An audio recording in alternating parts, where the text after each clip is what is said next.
तो बेटा human respiratory system जो आज डिस्कस करेंगे स्टार्ट्स विद नोज। तो कौन से ऑर्गन्स आपके रेस्पिरेटरी सिस्टम में आते हैं? सबसे पहले जी नोज। नोज में nostrils, pair of nostrils. Nostrils के बाद we are having nasal passage. Nasal passage के बाद it's pharynx, then larynx, that is voice box.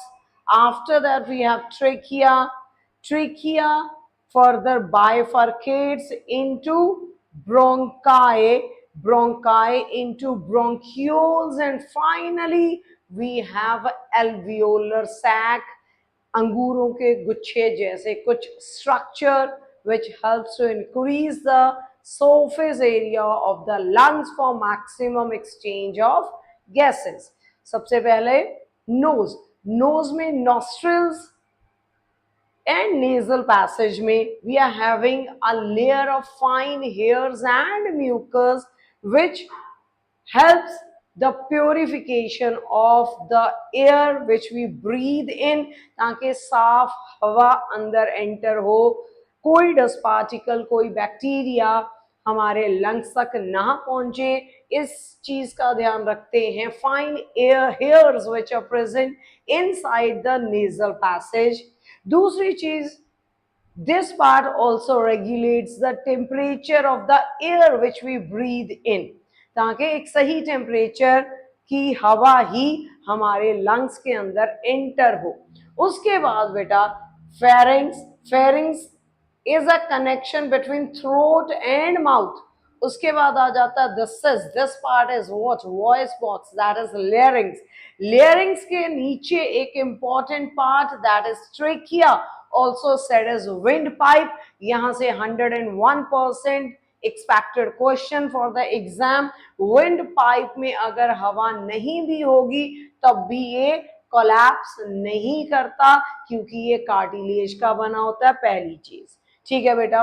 Then is जो हमारा ट्रेकिया है ऊपर जुड़ा हुआ है लैरिंग्स के साथ, नीचे है the lower and is bronchi. Bronchi दो पार्ट्स में डिवाइडेड है। This is left lung, sorry this will be your right lung and this is your left lung. दोनों लंग्स में ये ब्रोंकाई एंटर होता है and further divides into bronchioles. So for the branching बहुत सारी branches होती हैं ब्रोंक्यूल्स की। हर ब्रोंक्यूल के एंड पे वी आर हैविंग एल्वियोली और air sac which helps in maximum exchange of gases. जो वॉल्स होती हैं एल्वियोली की वो भी बहुत पतली होती हैं, ताकि diffusion of gases across the surface easily हो सके for maximum exchange of gases. अगर आप हर एल्वियोली को खोल लो और बिछा दो फर्श पे, तो आपका सरफेस एरिया निकल के जो सामने आएगा that is about how much, that is 80 meter square, about a size of tennis court. तो हमारे बेटा रेस्पिरेटरी ट्रैक में जो पार्ट्स हैं, nose, nostrils, nasal passage, pharynx, larynx, trachea, bronchi, bronchioles, then alveolar sac. Bottom part जो है हमारा ये पूरे की पूरी है चेस्ट कैविटी या थोरैसिक कैविटी। इस चेस्ट कैविटी को सपोर्ट करता है नीचे से डायफ्राम। जब भी आप सांस लेते हो तो about 21% of oxygen is inhaled in along with 0.04% of carbon dioxide and a little amount of water vapors। जब सांस लेते हो तो आपकी चेस्ट कैविटी की मूवमेंट कैसे होती है? Muscles between the ribs contract होते हैं। आपका जो थोरैसिक कैविटी है आपके लंग्स को प्रोटेक्ट करने के लिए आगे रिब्स पड़े हुए हैं। रिब्स आपस में कनेक्टेड हैं विद मसल्स। जब सांस लेते हो muscles between the ribs they contract, जिसकी वजह से रिब केज की मूवमेंट होती है upward and outwards, upward outwards rib cage की मूवमेंट। उसके बाद जो डायफ्राम पार्ट है दैट मूव्स डाउनवर्ड। सो ये चीजें माइंड में रखें, rib cage upward, outward, diaphragm downwards, जिसकी वजह से चेस्ट कैविटी का साइज इंक्रीज होता है सो दैट मैक्सिमम हवा इसके अंदर भर सके।